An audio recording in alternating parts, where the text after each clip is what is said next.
Governor എത്തുന്നതിന് മുന്നോടിയായി dental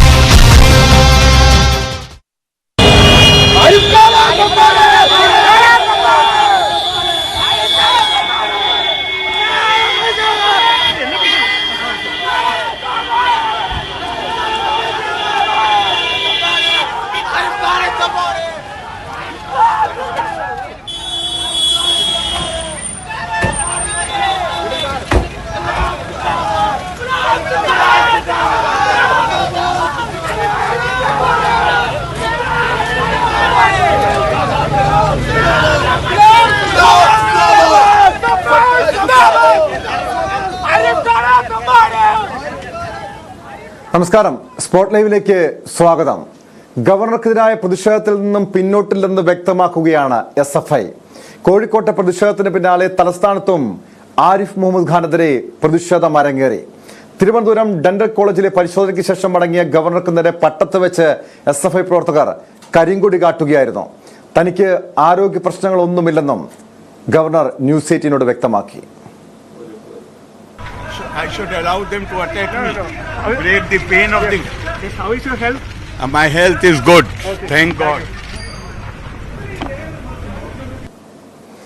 Aishwarya Anil ചേരുന്നുണ്ട് തിരുവനന്തപുരത്ത് നിന്ന്. ഐശ്വര്യ, കഴിഞ്ഞ ദിവസങ്ങളിലെ ഗവർണറുടെ ഒരു ശരീരഭാഷയല്ല നമുക്ക് കാണാൻ കഴിഞ്ഞത്. കഴിഞ്ഞ ദിവസങ്ങളിലൊക്കെ, അതായത് തിരുവനന്തപുരത്തും പിന്നീട് ഇന്നലെ കോഴിക്കോട്ടും SFIയുടെ വെല്ലുവിളി ഏറ്റെടുത്തുകൊണ്ട് SFIയുടെ പ്രതിഷേധത്തെ നേരിടാൻ തന്നെ ഒരുങ്ങി നിന്ന ഗവർണർ ഇന്ന് അല്പം പിന്നോട്ട് പോകുന്ന ഒരു കാഴ്ച കാണാൻ കഴിയുന്നു. അതായത് SFIയെ കൂടുതൽ പ്രകോപിപ്പിക്കേണ്ടതില്ല എന്ന ഒരു നിലപാടിലേക്ക് ഗവർണർ മാറുകയാണോ? ടോം, ഇന്നത്തെ ദിവസത്തെ ഗവർണറുടെ ഒരു പെരുമാറ്റം വെച്ച് മാത്രം അത് നമുക്ക് അങ്ങനെ പറയാൻ കഴിയില്ല. കാരണം ഇന്ന് രാവിലെ അദ്ദേഹം വ്യക്തിപരമായ ആവശ്യവുമായാണ് തിരുവനന്തപുരം ഡെന്റൽ കോളേജിലേക്ക് എത്തുന്നത്. അതുകൊണ്ട് തന്നെയാണ് SFIയും പ്രതിഷേധം കടുപ്പിക്കാത്തതെന്ന് രാവിലെ തന്നെ SFI പ്രവർത്തകർ ന്യൂസ് 18നോടക്കം വ്യക്തമാക്കിയിരുന്നു. കാരണം രാവിലെ ഡെന്റൽ കോളേജിന് മുന്നിലേക്ക് നമ്മൾ എത്തുമ്പോൾ SFI പ്രവർത്തകർ ഡെന്റൽ കോളേജിന് നേരെ എതിർവശത്ത് മെഡിക്കൽ കോളേജ് കോമ്പൗണ്ടിൽ തന്നെ വലിയ കറുത്ത തുണിയിൽ ബാനർ ഉണ്ടാക്കി അത് ഉയർത്തിപ്പിടിച്ചുകൊണ്ടുള്ള ഒരു പ്രതിഷേധമാണ് ഉണ്ടായിരുന്നത്. We want chancellor not Savarkar എന്നെഴുതിയ ആ ബാനർ ഉയർത്തിപ്പിടിച്ചുകൊണ്ടുള്ള ഒരു പ്രതിഷേധവുമായി അവിടെ എത്തിയിരുന്നു. ആ ശക്തമായ പ്രതിഷേധവുമായി മുന്നോട്ട് പോകുമെന്ന് അവർ ആവർത്തിച്ച് പറയുകയും ചെയ്തു. പക്ഷേ ഗവർണറുടെ അകമ്പടി വാഹനം എപ്പോഴാണോ ഈ മെഡിക്കൽ കോളേജ് കോമ്പൗണ്ടിലേക്ക് കടന്നത്, ആ സമയം തന്നെ കൃത്യമായി പോലീസ് വാഹനം ആ ബാനറിന് മുന്നിലേക്കിട്ട് ആ പ്രതിഷേധം തടയുന്ന SFIയുടെ ആ പ്രതിഷേധം, അതായത് ആ ബാനർ പോലും ഗവർണർ കാണാത്ത വിധം ആ രീതിയിൽ പോലീസിന്റെ ഭാഗത്തു നിന്ന് ഒരുക്കങ്ങൾ ഉണ്ടായിരുന്നു. മറ്റൊന്ന്, ഗവർണറുടെ റൂട്ടാണ്. അതായത് ഈ കരിങ്കൊടി കാണിക്കണമെങ്കിൽ പോലും ഏത് വഴിയായിരിക്കും ഗവർണർ ഒരു സ്ഥലത്തേക്ക് പോവുക എന്നത് സംബന്ധിച്ച് കൃത്യമായ ഒരു ധാരണയുണ്ടെങ്കിൽ മാത്രമേ അത്തരത്തിലുള്ള പ്രതിഷേധങ്ങൾ ഉണ്ടാവാൻ സാധ്യതയുള്ളൂ. പക്ഷേ ഇത്തവണ ഗവർണറുടെ റൂട്ട് ഏതായിരിക്കുമെന്ന് വളരെ രഹസ്യമായി പോലീസ് സൂക്ഷിച്ചു. ഇന്ന് ഡെന്റൽ കോളേജിലേക്ക് വന്നതുപോലും സാധാരണഗതിയിൽ ഗവർണർ വരുന്ന റൂട്ടിലല്ല, ഇട റോഡുകളിലൂടെയൊക്കെ സഞ്ചരിച്ചാണ് ഗവർണറെ ഡെന്റൽ കോളേജിലേക്ക് എത്തിച്ചത്. അവിടെ അതിനുശേഷം തിരിച്ച് അതേ റൂട്ടിൽ പോകുമെന്നുള്ള ഒരു കണക്കുകൂട്ടൽ SFIക്ക് ഉണ്ടായിരുന്നു. അതുകൊണ്ടാണ് പട്ടത്തും മരപ്പാലത്തുമൊക്കെ പ്രതിഷേധ സാധ്യതയുണ്ടെന്നുള്ള വിവരം ലഭിച്ചതും അവിടേക്ക് കൃത്യമായി പോലീസ് തമ്പടിച്ചതും. പക്ഷേ പട്ടത്ത് SFI ജില്ലാ കമ്മിറ്റിയുടെ നേതൃത്വത്തിൽ വലിയ പ്രതിഷേധം, കരിങ്കൊടി പ്രതിഷേധം ഉണ്ടായി എന്നുള്ളതാണ്. അതായത് വലിയ പോലീസ് അകമ്പടിയൊക്കെ ഭേദിച്ചുകൊണ്ട്, അല്ലെങ്കിൽ ആ പോലീസുകാരെയൊക്കെ ആ പോലീസ് തീർത്ത പ്രതിരോധമൊക്കെ മറികടന്നുകൊണ്ടുള്ള ഒരു പ്രതിഷേധമാണ് പട്ടത്ത് SFIയുടെ ഭാഗത്തു നിന്ന് കണ്ടത്. ഇനിയും വരും മണിക്കൂറുകളിലും ഈ പ്രതിഷേധങ്ങൾ ഗവർണർക്കെതിരെ ഉണ്ടാകുമെന്ന് ആവർത്തിച്ച് പറയുകയാണ് SFI. ഒരു തരത്തിലും ഈ പ്രതിഷേധത്തിൽ നിന്ന് പിന്നോട്ടില്ല. കാരണം രണ്ട് പ്രധാനപ്പെട്ട കാര്യങ്ങളാണ്. ഒന്ന്, സർവകലാശാലകളെ കാവ്യവൽക്കരിക്കുന്നു എന്നുള്ള ആരോപണം SFIക്കുണ്ട്. മറ്റൊന്ന്, ഈ കഴിഞ്ഞ ദിവസങ്ങളിൽ SFIക്കെതിരെ ഗവർണർ നടത്തിയ ചില പരാമർശങ്ങളാണ്. ബ്ലഡി ക്രിമിനൽസ് എന്നൊക്കെ പറഞ്ഞ ഗുണ്ടകളുടെ സംഘടനയാണ് SFI എന്ന തരത്തിലുള്ള പരാമർശം അദ്ദേഹത്തിന്റെ ഭാഗത്തു നിന്നുണ്ടായി. അത് വളരെയധികം, അതായത് അതുകൂടി മുൻനിർത്തിക്കൊണ്ടുള്ള പ്രതിഷേധമാണ് ഇപ്പോൾ SFIയുടെ ഭാഗത്തു നിന്നുണ്ടാകുന്നത്. അതുകൊണ്ട് തന്നെ വലിയ പ്രതിഷേധത്തിലേക്ക് ഇനിയും SFI കടക്കും. മാത്രമല്ല, ഗവർണർ ഇനി ഇതിനെ ഏത് രീതിയിൽ നേരിടുന്നു എന്നുള്ളതാണ്. കാരണം ഇന്ന് ഈ കരിങ്കൊടി പ്രതിഷേധം ഉണ്ടായതുപോലും പോലീസിന്റെ സുരക്ഷാ വീഴ്ചയാണ് എന്നൊരു വിമർശനം ഗവർണർ ഉന്നയിക്കുമെന്നുള്ള കാര്യത്തിൽ സംശയമില്ല. കാരണം കഴിഞ്ഞ ദിവസങ്ങളിലൊക്കെ സമാനമായ സാഹചര്യം കഴിഞ്ഞ ആഴ്ച പേട്ടയിൽ ഗവർണർ എയർപോർട്ടിലേക്ക് പോകുന്ന വഴി പേട്ടയിൽ ഉണ്ടായ പ്രതിഷേധത്തിനിടെയാണ് അദ്ദേഹം റോഡിലിറങ്ങി SFI പ്രവർത്തകരോട് കയർത്തത് നമ്മൾ കണ്ടത്. സമാനമായ രീതിയിലേക്ക് കോഴിക്കോടും ഒക്കെ സാഹചര്യങ്ങളുണ്ടായി. തിരുവനന്തപുരത്തും അത് ആവർത്തിക്കുമെന്നുള്ള കാര്യത്തിൽ സംശയമില്ല. വരും ദിവസങ്ങളിൽ ഗവർണർ ഇത് ഏത് രീതിയിൽ, അതായത് ഇന്നത്തെ പ്രതിഷേധമടക്കം വരും മണിക്കൂറുകളിലും ആ പ്രതിഷേധം തുടരും. ഇന്ന് വൈകിട്ട് AYFന്റെ നേതൃത്വത്തിൽ പ്രതിഷേധമുണ്ട്. നാളെയും മറ്റന്നാളും ഒക്കെ ഗവർണർക്ക് എവിടെയൊക്കെ പൊതുപരിപാടി ഉണ്ടോ അല്ലെങ്കിൽ ഗവർണർ എവിടെയൊക്കെ പോകുന്നുണ്ടോ അവിടെയൊക്കെ പ്രതിഷേധിക്കുമെന്ന് ആവർത്തിച്ച് പറയുകയാണ്. എന്തായാലും SFIക്ക് പിന്നാലെ ASFും ഗവർണർക്കെതിരെ പ്രതിഷേധവുമായി രംഗത്തെത്തുകയാണ്. ഈ കരിങ്കോടി പ്രതിഷേധത്തിനപ്പുറം കൂടുതൽ പ്രതിഷേധ പരിപാടികൾ ഇതിനെക്കുറിച്ച് SFI ആലോചിക്കുന്നുണ്ട്. ഗവർണർക്ക് ഈ വരും ദിവസങ്ങളിൽ ഏതെങ്കിലും കേരളത്തിലെ സർവകലാശാലകളിൽ പൊതുപരിപാടികളുണ്ടോ? അവിടെ മാത്രമായിരിക്കുമോ പ്രതിഷേധം, അതോ രാജ്ഭവനിലേക്കും ഒരു പ്രതിഷേധം കൂടുതൽ ശക്തമാക്കിക്കൊണ്ട് മുന്നോട്ട് പോകാനായിരിക്കുമോ ഇടത് വിദ്യാർത്ഥി സംഘടനകളുടെ തീരുമാനം? ടോം, ഈ പ്രതിഷേധങ്ങളുടെ തുടക്കം തന്നെ ഒരുപക്ഷെ രാജ്ഭവനിലേക്ക് നടത്തിയ ഒരു മാർച്ചോട് കൂടിയായിരുന്നു. അത്തരം പ്രതിഷേധങ്ങൾ ഉണ്ടാകും വരും ദിവസങ്ങളിലും.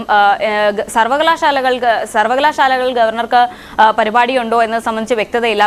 വരും ദിവസങ്ങളിൽ, അതായത് പരിപാടി ഉള്ള ദിവസം അല്ലെങ്കിൽ അതിന്റെ തലേ ദിവസം കൃത്യമായ ഒരു പരിപാടിയുടെ കൃത്യമായ അജണ്ട അറിയിക്കുമെന്നാണ് പ്രതീക്ഷിക്കുന്നത്. എന്തായാലും ഈ പ്രതിഷേധങ്ങൾ ഇവിടെ അടങ്ങുന്നില്ല എന്നുള്ളത് തന്നെയാണ്. ഈ പ്രതിഷേധങ്ങൾ മറ്റൊന്ന്, ഈ ഗവർണർക്ക് പലയിടങ്ങളിലും കരിങ്കൊടി കാണുമ്പോൾ മാത്രമല്ല, ഇത്തരത്തിലുള്ള ബാനറുകൾ കാണുമ്പോൾ ഗവർണർ അസ്വസ്ഥനാവുന്ന ഒരു കാഴ്ച കോഴിക്കോട് നമ്മൾ കണ്ടതാണ്. അതുകൊണ്ട് തന്നെ തിരുവനന്തപുരത്ത് ഈ മ്യൂസിയം ഭാഗത്ത്, അതായത് രാജ്ഭവനിലേക്ക് പോകുന്ന മെയിൻ റോഡിന്റെ ഭാഗത്തെല്ലാം SFIയുടെ ഭാഗത്തു നിന്ന് പോസ്റ്ററും ഒപ്പം ബാനറുകളും കെട്ടിയിട്ടുണ്ട്. അത് ഗവർണർക്കെതിരെയാണ്. ഗോ ബാക്ക് മുദ്രാവാക്യങ്ങൾ ഉയർത്തിക്കൊണ്ടുള്ള ഒരു പോസ്റ്ററും ബാനറും ഒക്കെ എല്ലാ ഇടങ്ങളിലും പതിച്ചിട്ടുണ്ട് എന്നുള്ളത് തന്നെയാണ്. അത് ഗവർണറെ ആ രീതിയിൽ ഗവർണർക്കെതിരെയുള്ള പ്രതിഷേധം SFI പ്രകടിപ്പിക്കുകയാണ്. വരും ദിവസങ്ങളിലും ഇത്തരത്തിലുള്ള കരിങ്കൊടി പ്രതിഷേധങ്ങളുമായി മുന്നോട്ട് പോകുമെന്നാണ് SFI അറിയിക്കുന്നത്. എന്തായാലും ഈ പ്രതിഷേധങ്ങളിൽ നിന്ന് ഒരു ഇഞ്ച് പിന്നോട്ടില്ല എന്ന് ആവർത്തിച്ച് പറയുന്നുണ്ട് SFI. പക്ഷേ ഇനി അറിയേണ്ടത് ഗവർണർ ഇതിനെ എങ്ങനെ നേരിടുന്നു എന്നുള്ളതാണ്. കാലിക്കറ്റ് സർവകലാശാലയിൽ അല്ലെങ്കിൽ അതുമായി ബന്ധപ്പെട്ട കോളേജുകളിൽ മാത്രമല്ല, ഇവിടെ തിരുവനന്തപുരത്തായാലും അല്ലെങ്കിൽ സംസ്ഥാന വ്യാപകമായി എല്ലാ കോളേജുകളിലും ചാൻസലർക്കെതിരെ ഈ രീതിയിൽ പോസ്റ്ററുകളും ബാനറുകളും ഉയരുന്നു. അത് ഗവർണറെ വലിയ രീതിയിൽ, ഗവർണർക്ക് അതിൽ ബുദ്ധിമുട്ടുണ്ട് അല്ലെങ്കിൽ അതിൽ പ്രതിഷേധമുണ്ട്. അത് പല ഘട്ടങ്ങളായി അദ്ദേഹം പ്രകടിപ്പിക്കുകയും ചെയ്തു. അതുകൊണ്ട് തീർച്ചയായും ഐശ്വര്യ സൂചിപ്പിച്ചതുപോലെ ഗവർണർ SFIയുടെ പ്രതിഷേധത്തെ എങ്ങനെ നേരിടുമെന്നത് തന്നെയാണ് രാഷ്ട്രീയ കേരളം ഉറ്റുനോക്കുന്നത്. അതിനിടെ ഗവർണർക്കെതിരെ രൂക്ഷ വിമർശനവുമായി മുഖ്യമന്ത്രി രംഗത്തെത്തി. മിഠായി തെരുവിലൂടെ നടന്ന ഗവർണർ പ്രോട്ടോകോൾ ലംഘിച്ചെന്നും ഇതുപോലൊരു സ്ഥാനത്തിരിക്കുന്നയാൾ ചെയ്യേണ്ട കാര്യമല്ലെന്നും മുഖ്യമന്ത്രി വിമർശിച്ചു. കേരളത്തിലെ ക്രമസമാധാനം ഗവർണർക്ക് മനസ്സിലായിട്ടുണ്ടാകുമെന്നും പിണറായി വിജയൻ തുറന്നടിച്ചു. ചില കാര്യങ്ങൾ മനസ്സിൽ വെച്ചുകൊണ്ടായിരിക്കുമല്ലോ അദ്ദേഹം ഇറങ്ങിയിട്ടുണ്ടാകുക. അതെന്തായിരുന്നു മനസ്സിൽ ഉദ്ദേശിച്ചതെന്ന് അദ്ദേഹം തന്നെ വ്യക്തമാക്കേണ്ടതാണ്.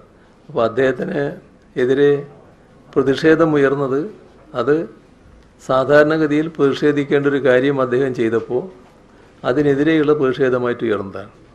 അതിന് മറ്റു മാനങ്ങൾ കാണേണ്ടതായിട്ടില്ല. അദ്ദേഹം കണ്ടതുപോലെ ഗുണ്ടകളോ ക്രിമിനലുകളോ അല്ലെങ്കിൽ മറ്റ് വിശേഷണ പദങ്ങൾ വെച്ചല്ലോ, ആ വിശേഷണ പദങ്ങളൊന്നും ചേരുന്നവരല്ല ഇത് നടത്തിയത്.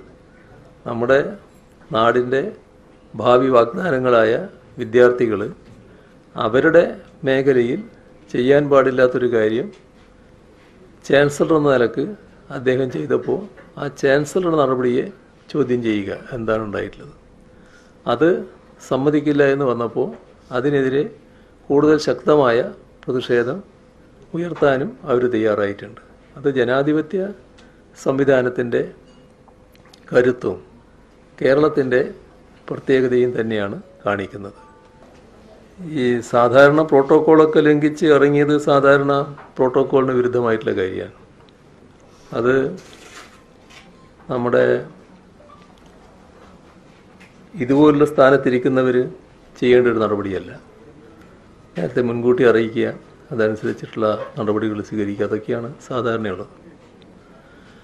പക്ഷേ ഇതിനുള്ളൊരു മറ്റൊരു പ്രത്യേകത അദ്ദേഹത്തിന് മനസ്സിലായിട്ടുണ്ടോ? സർക്കാർ ഗവർണർ പോരിലേക്ക് അത് കൂടുതൽ ശക്തമാകുന്നു, തീവ്രമാകുന്നു എന്ന് തന്നെയാണ് നമ്മളിപ്പോൾ മുഖ്യമന്ത്രിയുടെ വാക്കുകളിൽ നിന്ന് മനസ്സിലാക്കേണ്ടത്. ഇന്നലെ തന്നെ ഗവർണർ മുഖ്യമന്ത്രിക്കെതിരെ രൂക്ഷമായ വിമർശനമായിരുന്നു ഉന്നയിച്ചത്. മുഖ്യമന്ത്രി ഇറക്കിവിട്ട ക്രിമിനൽ സംഘങ്ങളാണ് SFI പ്രവർത്തകർ എന്ന് പോലും കടുത്ത ഭാഷയിൽ ഗവർണർ വിമർശനം ഉന്നയിച്ചിരുന്നു. അതിന് കൃത്യമായി തന്നെ മറുപടി നൽകിയിരിക്കുകയാണ് മുഖ്യമന്ത്രി പിണറായി വിജയനും. ഇതൊരു പക്ഷേ ഏത് രീതിയിലേക്കായിരിക്കും ഐശ്വര്യ കാര്യങ്ങൾ പോകുന്നത്? കാരണം ഗവർണർക്കെതിരെ കേന്ദ്രത്തെ സമീപിക്കാനും ഒരുങ്ങുകയല്ലേ സർക്കാർ? ഇരുവശങ്ങളിൽ നിന്നും അത്തരത്തിലുള്ള നീക്കങ്ങൾ ഉണ്ടാകുമെന്നുള്ള പ്രതീക്ഷയാണ്. അതായത് ആ രീതിയിലുള്ള ചർച്ചകളാണ് നടക്കുന്നത്. കാരണം ഗവർണർ അതിനു മുന്നോടിയായി ഈ രീതിയിൽ സംസ്ഥാനത്ത് ക്രമസമാധാനം തകരുന്ന രീതിയിലേക്ക് കാര്യങ്ങൾ പോകുന്നു, സർക്കാരിന് ഇടപെടാൻ കഴിയുന്നില്ല എന്നൊക്കെ ആവർത്തിച്ച് പറയുന്നുണ്ട്. മറുവശത്ത് സമാനമായി മുഖ്യമന്ത്രിയും ഗവർണർക്കെതിരെ ആഞ്ഞടിക്കുന്ന ഒരു സാഹചര്യമുണ്ട്. അതുകൊണ്ട് തന്നെ ഈ സാഹചര്യങ്ങളിൽ കൃത്യമായി ഇവർ രണ്ടുപേരും, അതായത് മുഖ്യമന്ത്രി ആയാലും ഗവർണർ ആയാലും, നേരത്തെ പലതവണ കേരളം കണ്ടതാണ് ഈ ഗവർണർ മുഖ്യമന്ത്രി പോര് എന്നൊക്കെ നമ്മൾ വിശേഷിപ്പിക്കുന്ന ആ രീതിയിലുള്ള ഒരു വാക്പോരൊക്കെ നമ്മൾ കണ്ടതാണ്. അതിനുശേഷം ഏറ്റവും ഒടുവിൽ ഇത് SFI കൂടി ഇത്തരത്തിലുള്ള പ്രതിഷേധത്തിലേക്ക് ശക്തമായി കടന്നതോടുകൂടിയാണ് ഇത് മറ്റൊരു തലത്തിലേക്ക് കടന്നത്. ഒരുപക്ഷെ നേരത്തെ മുഖ്യമന്ത്രി സംസാരിച്ചപ്പോൾ നമ്മൾ കേട്ടതുപോലെ പ്രോട്ടോകോൾ ലംഘനമടക്കം നടത്തിക്കൊണ്ട് ഗവർണർ റോഡിലിറങ്ങി അവർക്കെതിരെ SFI പ്രവർത്തകർക്കെതിരെ രംഗത്തെത്തുന്ന ഒരു കാഴ്ചയൊക്കെ വളരെ അപൂർവമായിരുന്നു. അതുപോലും കേരളം കണ്ടു ഈ കഴിഞ്ഞ ദിവസങ്ങൾ. എന്തായാലും വരും ദിവസങ്ങളിൽ എന്ത് നീക്കം ഗവർണറുടെ ഭാഗത്തു നിന്നുണ്ടാകും എന്നുള്ളത് നിർണായകമാണ്. ഇതിനു മുൻപും പല ഘട്ടങ്ങളിലും ഇത് കോൺഗ്രസും ഒരു ഘട്ടത്തിൽ ആയുധമാക്കുന്നുണ്ട്. കാരണം മുൻപും പലതവണ ഇത്തരത്തിൽ വാക്പോരുകൾ ഉണ്ടായിട്ടുണ്ട്, പല തർക്കങ്ങൾ ഉണ്ടായിട്ടുണ്ട്. പക്ഷെ അതെല്ലാം അവസാനം സെറ്റിൽമെന്റിലേക്ക് എത്തുന്നു എന്നുള്ള വിമർശനമാണ് ഈ ഘട്ടത്തിൽ കോൺഗ്രസ് മുന്നോട്ട് വെക്കുന്നത്. എന്തായാലും ആ വിമർശനം അവിടെ നിൽക്കുന്നു. മറുവശത്ത് ഗവർണറും ഒപ്പം മുഖ്യമന്ത്രിയും ഈ രീതിയിൽ പരസ്പരം വാക്പോരുമായി മുന്നോട്ട് പോവുകയാണ്. ഓരോ ദിവസവും ഓരോ പ്രതിഷേധങ്ങൾ ഉണ്ടാകുന്നു. അതിനെതിരെ ഈ പ്രതിഷേധങ്ങൾ ഉണ്ടാകുമ്പോഴൊക്കെയും ഗവർണർ ആവർത്തിച്ച് പറയുന്നത് ഇതിന് പിന്നിൽ മുഖ്യമന്ത്രിയാണ്, മറ്റാരുമല്ല. ഈ പ്രതിഷേധങ്ങൾ അഴിച്ചുവിടുന്നത് മുഖ്യമന്ത്രിയാണ്. കോഴിക്കോട് ഇത്തരത്തിൽ ബാനറുകൾ സ്ഥാപിച്ചത് പോലീസാണ്, അത് മുഖ്യമന്ത്രിയുടെ നിർദ്ദേശപ്രകാരമാണ് എന്നടക്കമുള്ള വിമർശനങ്ങൾ ഉന്നയിക്കുമ്പോൾ അത് കൃത്യമാണ്. മുഖ്യമന്ത്രിക്ക് നേരെയാണ് കാര്യങ്ങൾ പോയി ചെന്നെത്തുന്നത് എന്നുള്ള കാര്യത്തിൽ സംശയമില്ല. മുഖ്യമന്ത്രിയും തിരിച്ച് ഗവർണർ ഈ നിലവാരത്തിലേക്ക് തരം താഴത്, അല്ലെങ്കിൽ ഈ രീതിയിലല്ല ഒരു ഗവർണർ പെരുമാറേണ്ടതെന്ന് ആവർത്തിച്ച് പറയുന്നുണ്ട് മുഖ്യമന്ത്രിയും. ആ വാക്പോർ ഇപ്പോഴും തുടരുകയാണ്. എന്തായാലും പ്രതിപക്ഷവും ഇക്കാര്യം ആയുധമാക്കി എടുക്കുന്നുണ്ട്. പക്ഷേ എവിടെയും ഈ സർവകലാശാലകൾ കാവ്യവൽക്കരിക്കുന്ന അടക്കമുള്ള കാര്യങ്ങളിൽ പ്രതിപക്ഷ പ്രതിഷേധങ്ങൾ ഉണ്ടാകാത്തത് എന്തുകൊണ്ടാണ് എന്നുള്ള ചോദ്യവും ബാക്കിയാവുകയാണ്. എന്തായാലും ആ രീതിയിലുള്ള വിമർശനങ്ങൾ പ്രതിപക്ഷത്തിന്റെ ഭാഗത്ത് നിന്ന് ഈ ഘട്ടത്തിലും ഉണ്ടായിട്ടില്ല. മാത്രമല്ല ചാൻസലറെ, അതായത് ഗവർണറെ സപ്പോർട്ട് ചെയ്തുകൊണ്ടുള്ള ഈ ആദ്യഘട്ടത്തിൽ ഈ പ്രതിഷേധങ്ങൾ ഉണ്ടായപ്പോഴൊക്കെയും ഗവർണറെ സപ്പോർട്ട് ചെയ്തുകൊണ്ടുള്ള ഒരു സ്റ്റാൻഡാണ്. അത്തരം ഒരു ചോദ്യം ഇടത് മുന്നണി, ഇടത് നേതാക്കൾ ഉയർത്തുന്നൊരു കഴമ്പില്ലേ ഐശ്വര്യ? കാരണം കോൺഗ്രസിന്റെ ഭാഗത്തുനിന്ന് ഒരു ഘട്ടത്തിൽ പോലും ഗവർണർക്കെതിരെ ഒരു വിമർശനം ഉയരുന്നില്ല. ചില പ്രതികരണങ്ങൾക്കപ്പുറം ഒരു ശക്തമായ പ്രതിഷേധത്തിലേക്ക് ഈ പ്രതിപക്ഷത്തിന്റെ വിദ്യാർത്ഥി സംഘടനകൾ, KSU ഉൾപ്പെടെയുള്ള സംഘടനകൾ ഗവർണർക്കെതിരെ ഒരു പ്രത്യക്ഷ സമരവുമായി രംഗത്തെത്തുന്നില്ല. അത് ഒരുപക്ഷെ SFI ഈ സമരം ഏറ്റെടുത്തത് കൊണ്ടായിരിക്കുമോ കോൺഗ്രസിന്റെ വിദ്യാർത്ഥി സംഘടന അടക്കം ഈ പ്രതിഷേധ പരിപാടികളിൽ നിന്നും പിന്നോട്ട് പോയത്? അതോ ഗവർണർക്കെതിരെ ഒരു തുറന്ന പോര് വേണ്ട എന്നൊരു തീരുമാനമാണോ കോൺഗ്രസിലുള്ളത്? ടോം, ഇക്കാര്യത്തിൽ വലിയ വിമർശനം കോൺഗ്രസിന് നേരെയും KSUവിന് നേരെയും ഉയരുന്നുണ്ട്. കാരണം കേരള സർവകലാശാലയിലടക്കം സെനറ്റ് അംഗങ്ങളെ തെരഞ്ഞെടുത്തപ്പോൾ അതിൽ 17 അംഗങ്ങളുണ്ടെങ്കിൽ എല്ലാം സർവകലാശാല കൊടുത്ത ലിസ്റ്റ് പൂർണ്ണമായും ഒഴിവാക്കിക്കൊണ്ട് BJPയുടെ ലിസ്റ്റാണ് ഗവർണർ അംഗീകരിച്ചത് എന്ന തരത്തിലുള്ള വിമർശനം ആദ്യഘട്ടത്തിൽ തന്നെ സർവകലാശാലയിലെ ഇടതനുകൂല യൂണിയനുകളൊക്കെ തന്നെ അക്കാര്യം ചൂണ്ടിക്കാട്ടി രംഗത്തെത്തിയിരുന്നു. അതിന് പിന്നാലെയാണ് SFI കടുത്ത സമര പോരാട്ടങ്ങളുമായി രംഗത്തെത്തിയത്. പക്ഷെ അവിടെ എന്തുകൊണ്ട് KSU മൗനം പാലിക്കുന്നു എന്നുള്ള ചോദ്യം പ്രസക്തമാണ്. അത്തരത്തിലുള്ള വിമർശനങ്ങൾ KSUവിന് നേരെ ഉയരുന്നുണ്ട്. മാത്രമല്ല ഈ SFIയുടെ പ്രതിഷേധം, അന്ന് ഞാൻ നേരത്തെ സൂചിപ്പിച്ചതുപോലെ തിരുവനന്തപുരത്ത് എയർപോർട്ടിലേക്ക് പോകുന്ന വഴി പേട്ടയിലുണ്ടായ പ്രതിഷേധം, അന്ന് ഗവർണർ റോഡിലിറങ്ങി SFI പ്രവർത്തകരോട് കയർത്തപ്പോൾ അന്ന് ഗവർണറെ പിന്തുണച്ചുകൊണ്ടാണ് പ്രതിപക്ഷ നേതാവും ഒപ്പം KPCC അധ്യക്ഷനും ഒക്കെ രംഗത്തെത്തിയത്. അത് എന്തുകൊണ്ടാണ് ഗവർണർക്ക് കൂട്ടുനിൽക്കുന്നത് എന്നുള്ള ചോദ്യവും പ്രസക്തമായി തന്നെ ഉയരുന്നു. എന്തുകൊണ്ടാണ് ഈ കാര്യത്തിൽ ഗവർണറെ എതിർക്കാത്തത്? ഈ രീതിയിൽ സർവകലാശാലകൾ അനധികൃതമായി ഇടപെടൽ നടത്തുന്നു എന്നുള്ള ആരോപണം നിൽക്കുന്ന ഘട്ടത്തിൽ എന്തുകൊണ്ട് ആ ആരോപണത്തെ പ്രതിപക്ഷം ഏറ്റെടുക്കുന്നില്ല എന്നുള്ള ചോദ്യവും പ്രസക്തമായി തന്നെ ഉയരുന്നു. എന്തായാലും അക്കാര്യങ്ങൾക്ക് ഇതുവരെ പ്രതിപക്ഷം മറുപടി പറഞ്ഞിട്ടില്ല എന്ന് മാത്രമല്ല ഈ സമരങ്ങളിൽ ഒരു ഘട്ടത്തിൽ പോലും KSU മുന്നോട്ട് വന്നിട്ടില്ല എന്നതുകൂടി ചേർത്ത് വായിക്കണം. അത് തന്നെയാണ് വിവരങ്ങൾ നൽകിയത്. ഗവർണർക്കെതിരെ പ്രതിഷേധം കൂടുതൽ ശക്തമാക്കുകയാണ് SFI. വരും ദിവസങ്ങളിലും കൂടുതൽ പ്രതിഷേധ പരിപാടികൾ, പ്രക്ഷോഭങ്ങൾ സംഘടിപ്പിക്കാൻ തന്നെയാണ് SFIയുടെ തീരുമാനം. ഗവർണറെ ഒരു സർവകലാശാലയിലും കയറ്റില്ല എന്ന നിലപാട്, അതായത് ഓരോ ഗവർണർ പങ്കെടുക്കുന്ന പരിപാടികളിലെല്ലാം ഇതേ രീതിയിൽ തന്നെ കരിങ്കൊടി പ്രതിഷേധത്തിനപ്പുറം കൂടുതൽ ശക്തമായ പ്രതിഷേധ പരിപാടിയെക്കുറിച്ചും SFI ആലോചിക്കുന്നുണ്ട്. സ്പോട്ട് ലൈവിലേക്ക് തിരികെ എത്താം ഇടവേളയ്ക്ക് ശേഷം.